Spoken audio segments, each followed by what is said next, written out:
Hi friends, welcome back to our channel. So ఈ రోజు టాపిక్లోకి వెళ్తే రైల్వే రిక్రూట్మెంట్ సెల్ నుంచి మనకు ఒక జాబ్ నోటిఫికేషన్ అయితే రిలీజ్ అయింది. సో ఇది వచ్చేసి మనకు అప్రెంటిస్కి సంబంధించినటువంటి నోటిఫికేషన్ అయితే. ఇక్కడ మనకు ఓవరాల్గా 3115 వేకెన్సీస్ అయితే ఉన్నాయి. సో 3115 వేకెన్సీస్ అయితే ఉన్నాయి. సో దీనికి సంబంధించినటువంటి పూర్తి వివరాలు అయితే చూద్దాం. అయితే అప్లికేషన్స్ అయితే మనకు ఆగస్ట్ 14 నుంచి అయితే స్టార్ట్ అవుతున్నాయి. లాస్ట్ డేట్ అయితే సెప్టెంబర్ 13 వరకు అయితే ఉంది. సో మీరు ఈలోపు అయితే అప్లై చేసుకోవచ్చు. అయితే అప్లికేషన్స్ అయితే మీరు ఆన్లైన్లోనే ఖచ్చితంగా సబ్మిట్ చేయాల్సి ఉంటుంది. No other mode of submission, ఇంకా మీరు ఏ విధంగానూ అప్లై చేయకూడదు. ఖచ్చితంగా ఆన్లైన్లోనే అప్లై చేయాల్సి ఉంటుంది. ఒకవేళ వేరే విధంగా మీరు అప్లై చేస్తే మీ అప్లికేషన్ అయితే రిజెక్ట్ అయ్యే ఛాన్స్ అయితే ఉంది. అయితే ఇక్కడ మనకు క్లియర్గా ట్రేడ్స్ వైజ్గా, అలాగే కేటగిరీ వైజ్గా, అలాగే పూర్తి డీటెయిల్స్ అయితే ఇచ్చారు. సో వేకెన్సీస్కి సంబంధించి అదైతే ఇక్కడ చూద్దాం. సో ఇక్కడ చూడండి, మీరు హౌరా డివిజన్ అనే లొకేషన్కి ఇక్కడ మనకు unreserved EWS, SC, ST, OBC ఓవరాల్గా టోటల్. సో ఇక్కడ చూసుకున్నట్లయితే ట్రేడ్స్కి సంబంధించి ఫిట్టర్, వెల్డర్, మెకానికల్, అలాగే machinist, carpenter, painter, linemen, wiremen, refrigerator, AC and mechanic, అలాగే ఎలక్ట్రీషియన్కి సంబంధించి తర్వాత mechanic, machine tool, maintenance. So ఇలా ఓవరాల్గా మనకు 659 వేకెన్సీస్ అయితే ఉన్నాయి ఈ లొకేషన్కి సంబంధించి. సో మీరైతే కేటగిరీ వైజ్గా చెక్ చేసుకొని అప్లై అయితే చేసుకోవాల్సి ఉంటుంది. తర్వాత లిలువా వర్క్షాప్కి సంబంధించి లిలువా వర్క్షాప్ డివిజన్ ఏదైతే లొకేషన్ ఉందో దాంట్లో మనకు fitter, machinist, turner, welder, painter, అలాగే electrician, wiremen, refrigeration and air కండిషనింగ్లో ఓవరాల్గా 617 వేకెన్సీస్ అయితే ఉన్నాయి. సో దీంట్లో కూడా మీరు కేటగిరీ వైజ్గా చెక్ చేసుకొని మీరు ఏ లొకేషన్కైనా మీరైతే అప్లై చేసుకోవచ్చు, అది మీ ఇష్టం. సో తర్వాత సెల్డా డివిజన్కి సంబంధించి చూసుకున్నట్లయితే fitter, welder, electric, mechanic, painter, mason, blacksmith, wiremen, refrigerator and AC mechanic, తర్వాత ఎలక్ట్రీషియన్. ఓవరాల్గా ఇక్కడ 440 వేకెన్సీస్ అయితే ఉన్నాయి మనకు. తర్వాత కంచరపార వర్క్షాప్ చూసుకున్నట్లయితే ఫిట్టర్, అలాగే welder, electrician, machinist, wiremen, carpenter, painter. So ఇలా ఓవరాల్గా 187 వేకెన్సీస్ అయితే ఉన్నాయి. కేటగిరీ వైజ్గా కూడా ఒకసారి అయితే చెక్ చేసుకోండి మీరు. తర్వాత మాల్డా డివిజన్ చూసుకున్నట్లయితే మనకు ఎలక్ట్రీషియన్, అలాగే refrigerator and AC mechanic, fitter, welder, painter, carpenter, mechanic, diesel.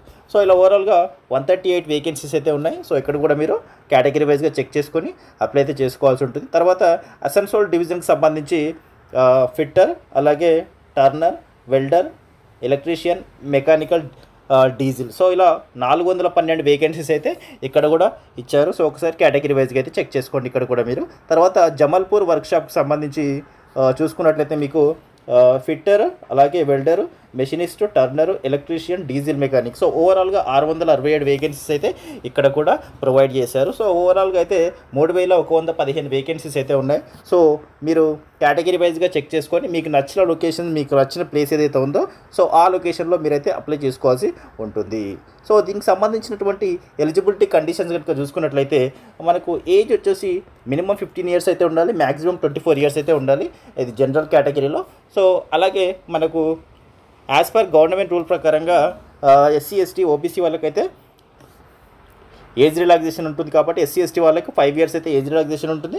అలాగే ఓబీసీ వాళ్ళకైతే 3 ఇయర్స్ అయితే ఏజ్ రిలాక్సేషన్ ఉంటుంది. దాంతోపాటు పీడబ్ల్యూడీ క్యాండిడేట్స్కి 10 ఇయర్స్ అయితే ఏజ్ రిలాక్సేషన్ ఉంటుంది. సో ఇదన్నీ క్యాలిక్యులేట్ చేసుకొని మీరైతే అప్లై చేసుకోవాల్సి ఉంటుంది.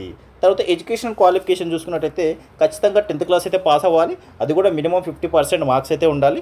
దాంతోపాటుగా మీరు ఐటీఐ కూడా పాస్ అవ్వాలి. ఐటీఐలో ఎన్సీబీటీ కానీ ఎస్సీబీటీ కానీ సర్టిఫికేట్ అయితే ఖచ్చితంగా ఉండాల్సి ఉంటుంది మీకు.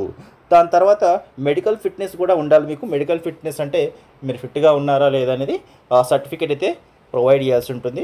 మీకు దగ్గరలో ఉన్న గవర్నమెంట్ హాస్పిటల్ ఏదైతే ఉంటుందో అక్కడికి వెళ్తే మీకు మెడికల్ సర్టిఫికేట్ అనేది ప్రొవైడ్ చేస్తారు. సో మోడ్ ఆఫ్ సెలెక్షన్ చూసుకున్నట్లయితే మీకు అయితే ఎలాంటి రాత పరీక్ష అయితే లేదు ఇక్కడ. సో సింపుల్గా మీరు అప్లై చేసి చాలు మీరు సెలెక్ట్ అయ్యే ఛాన్స్ అయితే ఉంది. ఎందుకంటే ఇక్కడ మెరిట్ బేస్ మీద సెలెక్షన్ ప్రాసెస్ అనేది ఉంటుంది. మీకు వచ్చినటువంటి క్వాలిఫై ఎగ్జామ్లో మార్క్స్ ఏవైతే ఉన్నాయో ఆ మార్క్స్ని బేస్ చేసుకొని సెలక్షన్ ప్రాసెస్ అనేది జరుగుతుంది. సో మీకు ఎలాంటి రాత పరీక్ష అయితే లేదు. దాని తర్వాత ఒక చిన్న ఇంటర్వ్యూ లాంటిది అయితే కండక్ట్ చేస్తారు. సో సింపుల్గా ఉంటుంది. సో ఇక్కడ మీ సెలక్షన్ ప్రాసెస్ సంబంధించినటువంటి క్యాలిక్యులేషన్స్ కూడా ఇచ్చారు. ఒకసారి అయితే ఇదైతే చెక్ చేసుకోండి మీరు. తర్వాత దీనికి సంబంధించి అప్లికేషన్ ఫీజు అయితే ఉంటుంది. సో ఈ అప్లికేషన్ ఫీజు వచ్చేసి 100 రూపీస్ అయితే ఉంటుంది. సో అది కూడా నాన్ రిఫండబుల్. వన్స్ మీరైతే అప్లికేషన్ ఫీజు పే చేస్తే మళ్ళీ మీకైతే తిరిగి ఇవ్వడం జరగదు. అలాగే ఎస్సీ ఎస్టీ పీడబ్ల్యూడీ ఉమెన్ క్యాండిడేట్స్కి అయితే ఫ్రీగా అప్లై చేసుకోవచ్చు. సో మిగతా జనరల్ క్యాండిడేట్స్ ఎవరైతే ఉంటారో 100 రూపీస్ అయితే పే చేయాల్సి ఉంటుంది. అది కూడా మీరైతే ఆన్లైన్లోనే పే చేయొచ్చు. సో ఎలా అప్లై చేయాలంటే ఖచ్చితంగా ఆన్లైన్లోనే. సో ఇక్కడ అఫీషియల్ వెబ్సైట్ అయితే ఉంటుంది. www.rrcer.org అనే వెబ్సైట్ నుంచి మీరైతే అప్లై చేసుకోవాల్సి ఉంటుంది.